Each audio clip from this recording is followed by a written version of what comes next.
Namaskar. Welcome to another episode of Editorial. I have a very important editorial for you today. I have 3 questions. First, was the ceasefire between India and Pakistan a right move? Second, was allowing Trump to interfere in our affairs a right move?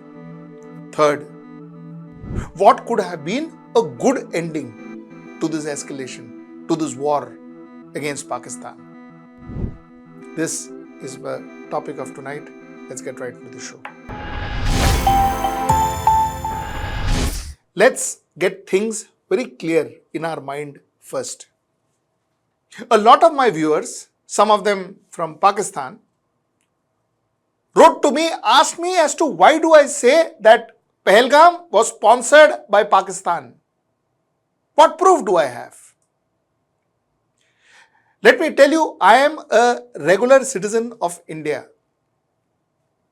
I draw a lot of conclusion through logic because a lot of us in India and possibly any other citizen in the world are not privy to their classified documents. So a lot of us make conclusions using our logic. You see, we live in a country where we do not give state funerals to terrorists. Azhar Masood says that 10 of his relatives were killed, 4 of his aides were killed, and we saw that there were state funerals given in places Lahore, Muridke and Muzaffarabad. Now, Muridke is a headquarter of Lashkar-e-Taiba. What you see on your screens are state funerals given to terrorists, people who are associated with Azhar Masood and others. In my country, I am not used to seeing this kind of sight. So, if a country gives state funeral where uniformed military personnel are giving homage to those people, then that country sponsors terrorists. This is what I believe. And for me, as a layperson sitting in India, this is proof enough to assume that Pakistan sponsors terrorists. Now, further proof is when their own person, when their own defense minister, not a layman like me, not a layman, a defense minister sits in an interview in Kite television and tells the anchor that, you know what, because of, we have been doing the dirty work of, which is sponsoring terrorists, training terrorists, giving terrorists space in their land for last 2 decades on behest of Europe and America. Their defense minister said it. So you have intercepted calls from them. Indian intelligence agencies and investigating agencies have intercepted calls from them, directing their terrorist operations in Mumbai. We have seen evidences in various of our bomb blasts that there has been Pakistan hand. We've seen Pakistan Army, Pakistan government giving government funerals to terrorists, and their own defense minister had come out and said that, listen, we harbor terrorists, we train terrorists. What more proof do you want as a layman, as a common man, as a common citizen? In front of the world. And lastly, where did you find Osama bin Laden? Switzerland? He was found in Pakistan. So what more proof does one put that Pakistan sponsors terrorism? The first point I wanted to make clear, Pakistan sponsors terrorism. Now let me go to the next point. If Pakistan sponsors terrorism, then how does a country like India combat that? Because the maximum effect of their sponsoring terrorism is on India. Because they use all their whatever sponsored terrorists to infiltrate India, to create insurgencies in India, especially in Jammu and Kashmir. What do India do? India has 2 choices. Choice number 1 is talking to Pakistan, diplomacy, dialogue. Choice number 1. Choice number 2 is war. Now, believe me I am a person who believes in non-violence. I am a person who has tremendous faith in dialogue. I am a person who believes in diplomacy. But you see, there is also another fact. history has taught us that diplomacy is done with governments. You can have dialogues with a government, with an elected government, a democratic government.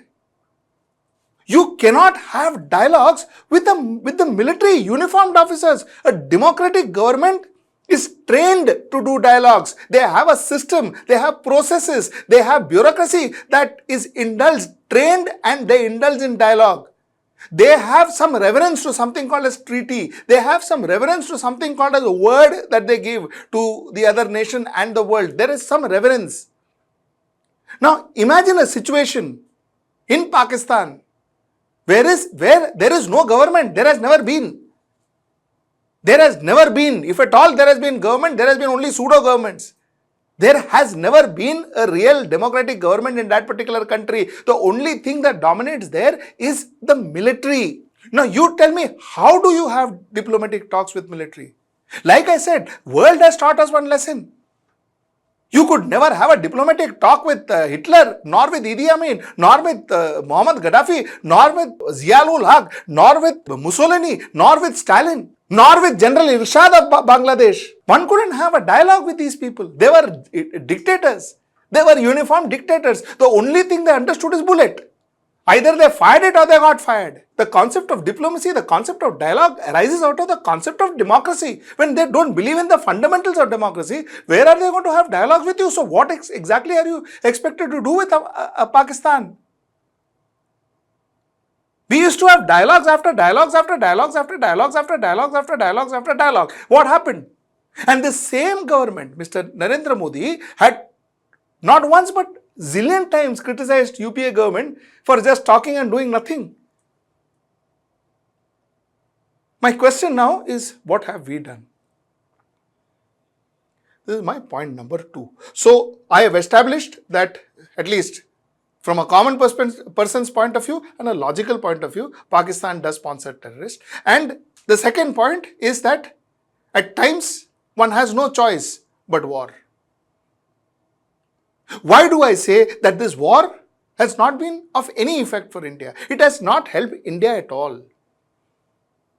Some of the speakers, some commentators, some YouTubers, some vloggers have spoken about the line that we have drawn, where we said that, listen, you know what, any act of terrorism will be considered as war. So that's a big line we have drawn. Arek, line? What line? How does that make a difference? Oh, you think Pakistan says, oh, that is what Narendra Modi said. Now, no longer sending insurgents here, no longer sending terrorists to India. Is that how it's going to work? I mean, what exactly are we talking about? What does that line mean? Now, let me tell you what I am expecting. Of course, I was expecting that at some point in time, India and Pakistan will be sitting on a negotiating table. Of course, I was expecting that. But what I am expecting is that negotiating table should be at our terms, at India's terms. Because we were not the perpetrators. It is not arrogance. We were not the perpetrators. They were.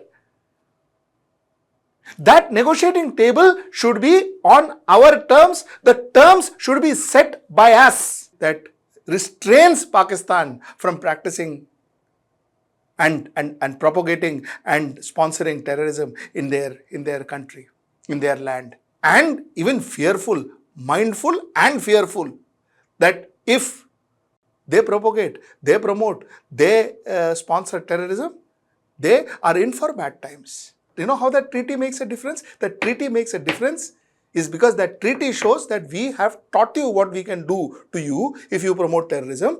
This is a reminder of that.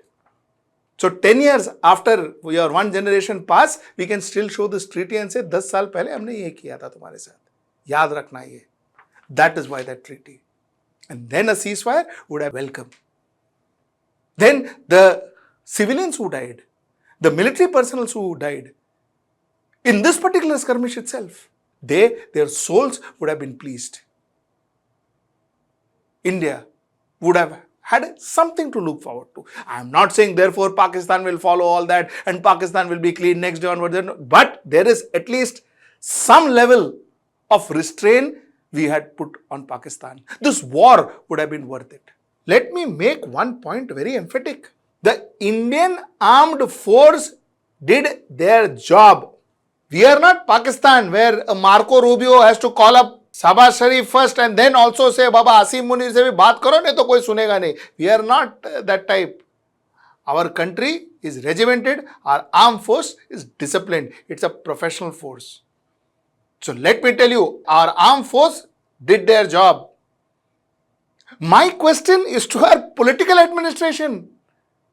My question is to our strategist, our national defense advisor. My question is to all of them. If you couldn't conclude this war, why have a war?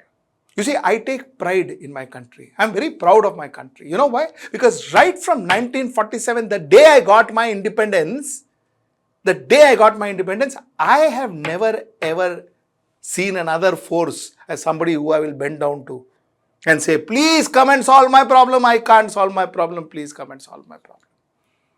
Be it Jawaharlal Nehru, be it Indira Gandhi, who Nixon and Henry Kissinger had abused. They had abused her. They had abused our country. Indira Gandhi asked them to take a walk. Indira Gandhi, the war ensured that there was a result, and that result is today's Bangladesh. There was a result to that war.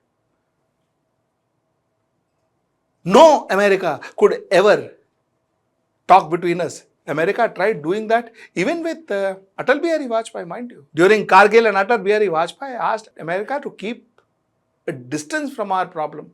He said it is our internal issue. This is what we had signed in Simla Accord. During Mr. Narendra Modi's regime, this is what Sushma Swaraj had to say. Just hear this. तो वो जितने विषय आज पाकिस्तान कह रहा है, all outstanding issues including Jammu and Kashmir, उन सब पर बात होगी, लेकिन कब होगी? जब पहले आतंकवाद और हिंसा समाप्त होगी, और आतंकवाद और हिंसा समाप्त हो, इसके लिए ये बातचीत तय की गई. अब इस बातचीत को ही खत्म कर दो, इस बातचीत में ही मत आओ, उसके दायरे को बड़ा कर दो, फिर हुर्रियत को स्टेक होल्डर मानो. मित्रों को शिमला समझौते की स्पिरिट भी है, दोनों देश हस्ताक्षरी हैं उस पर, जिसमें हमने ये कहा है कि जब भी भारत और पाकिस्तान के बीच में वार्ता होगी, मैं वार्ता शब्द इस्तेमाल कर रही हूं, वार्ता होगी तो केवल भारत और पाकिस्तान दो देशों के बीच में होगी, ना कोई तीसरी पार्टी, ना कोई तीसरा व्यक्ति उसमें मध्यस्थता करेगा, ना भागीदार होगा. We believed in the fact that we don't need a third party to come and solve our problem. We are India, Bharat. This is the Bharat we are. This is the India we are. We don't require third person to come and sort our problem. Today, if you look at the world news, if you look at around you, if you look at the way the world views it, it is Trump who sorted this matter. It is Trump who tweeted first saying that, okay, I have got both of them to see common sense. And that's what he said. That was his tweet. In fact, his tweet said that after a long nights of talks mediated by the United States, my God, in United States, he's saying, kitna raat spend kiya baba, kitna baat karna pada. I am pleased to announce that India and Pakistan agreed to a full and immediate ceasefire. Entire credit to United States, he says. Congratulations to both countries on using common sense. Hello, he says, congratulations to both countries for using common sense. Common sense. Okay. And great intelligence. Thank you for your attention in this matter. My God. You see, I don't blame Trump. And I don't know why people are blaming Trump. He mediated. He claims he mediated. Neither did India deny it, nor is Pakistan denying it. Pakistanis are praising him. India is also not denied. Mr. Narendra Modi didn't come out and say that, no, why would Trump come and negotiate for us? He didn't say that. So what am I as a common person to believe that what he's saying is correct? Because he was the first to announce that there is a ceasefire. It is not India, it is not Pakistan. He was the first to announce there is ceasefire. So he says that at least, there was some common sense to these guys and I got this done. We spent so many nights, Baba, but we got this done finally. Good. Are you hyphenating India to Pakistan? Is that what it is? Are we the same? Pakistan sponsored terrorism. We were defending our country. We were defending our innocent people. And you hyphenated us? And we allowed that to happen? Is that fair? Is this nationalism? Is this the 56 inches? If you get time, watch international media. Given that both sides have agreed a ceasefire, which has been pushed so hard, and to its credit by the United States and by the Trump administration and Marco Rubio, they were rather late getting onto this. I mean, this thing has been going on since Tuesday, but here we are on Saturday. It looks as if their words have made a difference. They are talking about American interference and their effort to ensure that they brought about peace in India and between India and Pakistan. I'm 55. In my 55 years of existence, I have not heard of another country taking credit for whatever we did, good, bad, ugly. Whatever we did. I have never seen any other country take credit for it. And I'm absolutely moved. Today is the first time in my 55 years of existence that I see another country taking credit for something that we did, or taking or saying that, we brought about peace. We are India. We are India.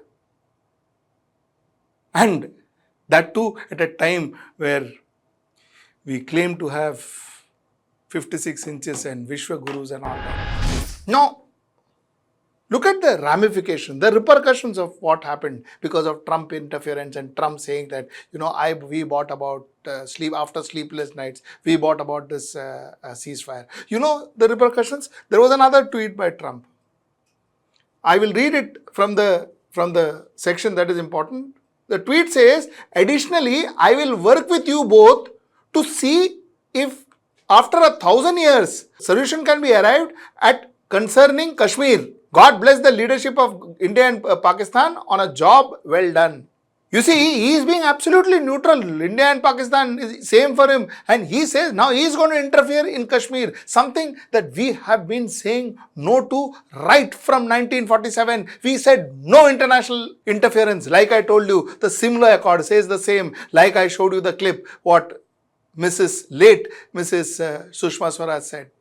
मित्रों को शिमला समझौते की spirit भी है, दोनों देश हस्ताक्षरी हैं उस पर, जिसमें हमने ये कहा है कि जब भी भारत और पाकिस्तान के बीच में वार्ता होगी, मैं वार्ता शब्द इस्तेमाल कर रही हूं, वार्ता होगी तो केवल भारत और पाकिस्तान दो देशों के बीच में होगी, ना कोई तीसरी पार्टी, ना कोई तीसरा व्यक्ति उसमें मध्यस्थता करेगा, ना भागीदार होगा. One more point that I wanted to make. You see, we have been continuously talking about our imagery going up. Our imagery going up after 2014, the whole world looking up to us, everybody our friend, everybody my friend, Donald and my friend Modi and all that was happening. Did anybody actually support us during this war? China came and supported Pakistan openly. Pakistan, they supported openly. Azerbaijan and Turkey and all openly supported Pakistan. Did one country openly support us? Did America say that we support India? They said, Trump said both the countries are my friend, Baba. This is also friend, this is also friend, this is also good, this is also good. Trump sounded like Shashi Tharoor. He is also good, he is also good. Did they come and support India? Did he say that we are there with India? We are there for the sovereignty and integrity of India? Did he say that? So not a single country came to our aid. What foreign relations and what foreign power and what war rukwadi are we talking about? So this is the question I wanted to ask, and I want to end my editorial with one very important factor.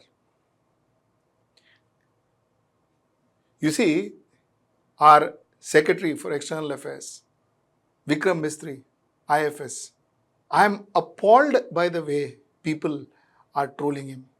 I am appalled by the way people are writing about him, his daughter. Are we even a society? Are we even a society? What are we doing? He is an IFS officer. He is a government employee. He is doing his job. When he came in front of the television and he called for ceasefire, it was not a decision he made. According to Trump, it is a decision Trump made. Why are you blaming the man? He is doing his job. And what are we doing? What are we doing trolling his daughter? Are we not ashamed as a society? Shame on us. Shame on us that we are trolling our own people, own government officers. So that's the point I wanted to make today. Till I see you next time, and that's tomorrow at 10. Namaskar.